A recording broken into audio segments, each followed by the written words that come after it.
وہ کہ جس کے ہاتھ میں بادشاہی ہے بڑی برکت والا ہے اور وہ ہر چیز پر قادر ہے. اسی نے موت اور زندگی کو پیدا کیا تاکہ تمہاری آزمائش کرے کہ تم میں کون اچھے کام کرتا ہے، اور وہ زبردست ہے، بخشنے والا ہے. اسی نے 7 آسمان اوپر تلے بنائے.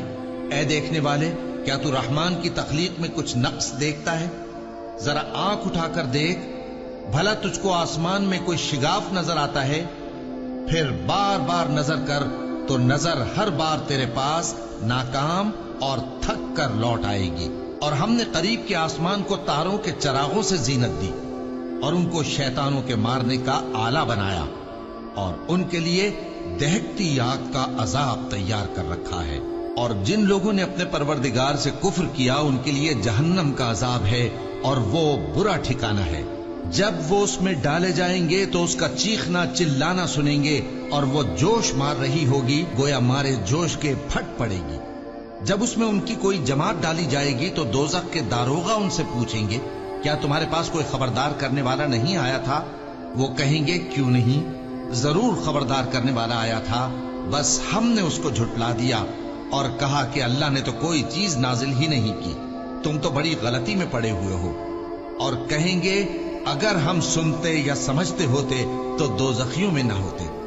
بس وہ اپنے گناہوں کا اعتراف کر لیں گے، سو دوزخیوں کے لیے رحمت سے دوری ہے، اور جو لوگ بن دیکھے اپنے پروردگار سے ڈرتے ہیں ان کے لیے بخشش اور اجر عظیم ہے. اور تم لوگ بات پوشیدہ کہو یا ظاہر، وہ تو دلوں کے بھیدوں تک سے واقف ہے. کیا جس نے پیدا کیا وہ علم نہیں رکھتا؟ وہ تو پوشیدہ باتوں تک کا جاننے والا ہے، ہر چیز سے آگاہ ہے. وہی تو ہے جس نے تمہارے لیے زمین کو ہموار و پست بنایا تو اس کے رستوں میں چلو پھرو، اور اللہ کا دیا ہوا رزق کھاؤ، اور تم کو اسی کے پاس قبروں سے اٹھ کر جانا ہے.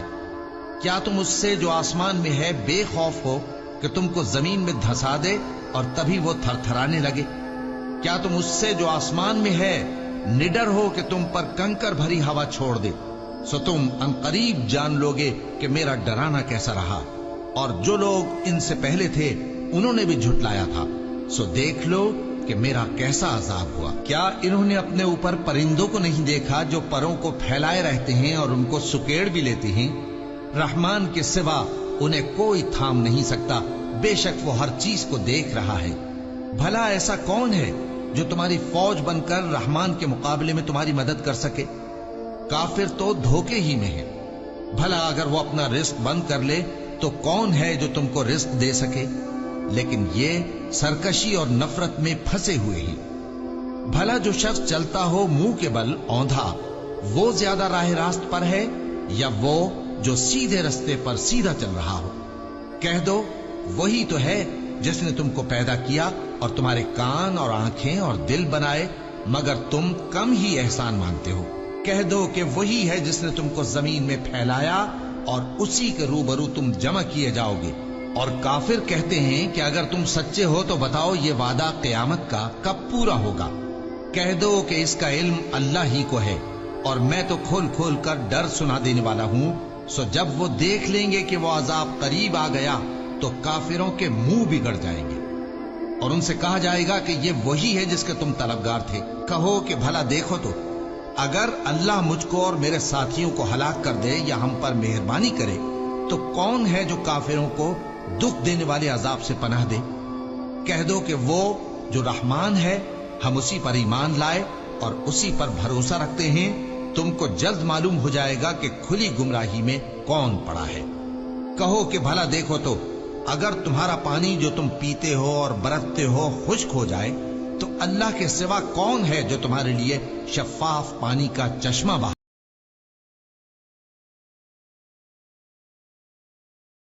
حضرت عمر بن عبدالعزیز رحمۃ اللہ علیہ کے والد مصر میں ہوتے تھے، اور جناب عمر بن عبدالعزیز حضرت صالح بن کسان رحمۃ اللہ علیہ کے محدث تھے، ان کے پاس مدینہ طیبہ میں تعلیم حاصل کرتے تھے.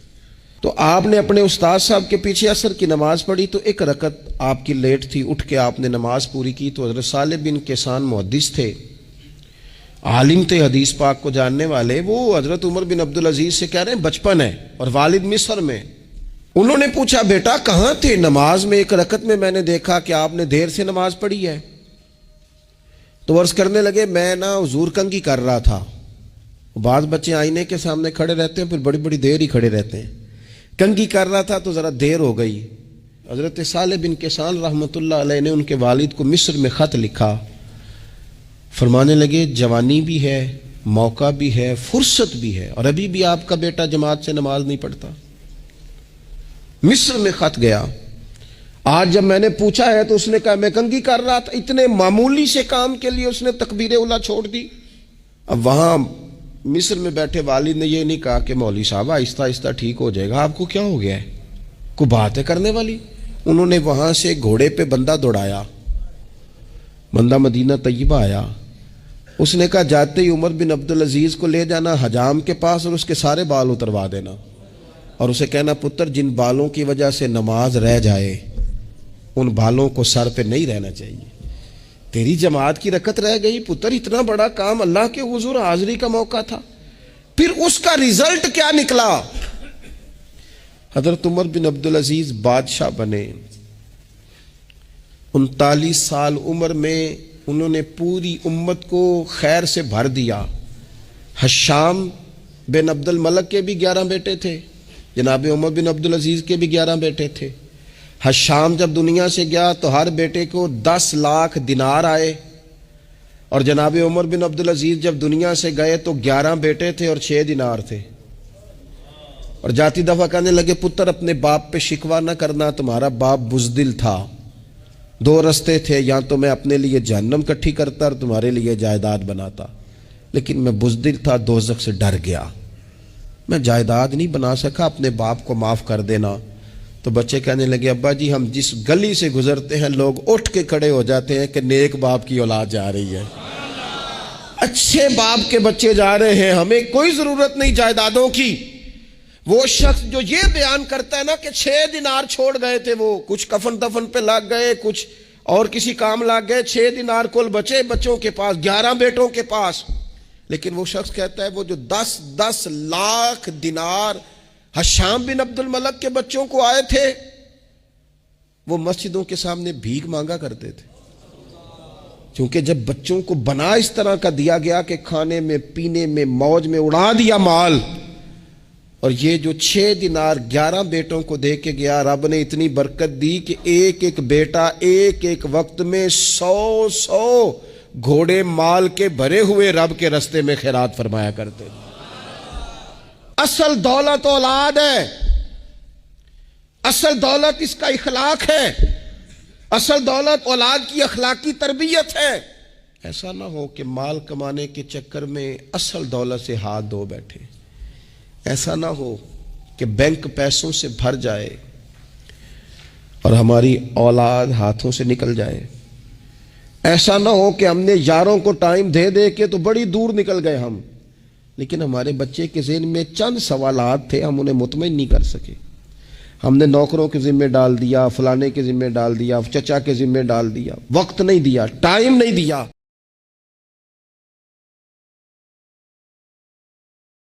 میں اسے انسان ماننے کے لیے تیار نہیں. یا تو وہ کوئی فرشتہ ہے یا نبی ہے.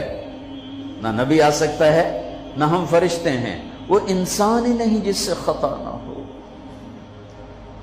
لہٰذا میں اپنے رب کی قدرت پہ قربان جاؤں، رحمت پہ قربان جاؤں کہ اس نے توبہ کے لیے نہ عمر کی قید نہ عدد کی قید. اب تو 60 سال کا ہو گیا ہے، 70 سال کا ہو گیا، اب تیری کوئی توبہ نہیں، آخری سانس میں آ جا قبول ہے. ابھی تیری 100 دفعہ ٹوٹ چکی ہے توبہ، اب 101 دفعہ قبول نہیں، 1 کروڑ دفعہ توڑ کے آ جا قبول ہے. کریم ذات سے واسطہ ہے، لیکن کریم ذات نے کچھ ضابطے بنائے ہیں، کچھ نظام بنائے ہیں. اس نے یزید اور حسین کو الگ کیا ہے. ایک سود خور بھی کہے اللہ غفور الرحیم ہے، راتوں کو شراب میں ٹن کہے اللہ پہ معاف کرے گا، راتوں کو مصلے پہ تڑپنے والا اور شراب پینے والا اللہ کا قانون ہے، اللہ کا نظام. ظلم و ستم کے پہاڑ ڈھانے والا اور مظلوم بن کے سسک کے زندگی گزارنے والا کیسے برابر ہو؟ آنکھ کا چھلکنا اور جام کا چھلکنا اللہ برابر کر دے، ایسی اندھیر نگری بھی تو کوئی نہیں ہے. ام نجعل المتقین کالفجار، کیا نیک اور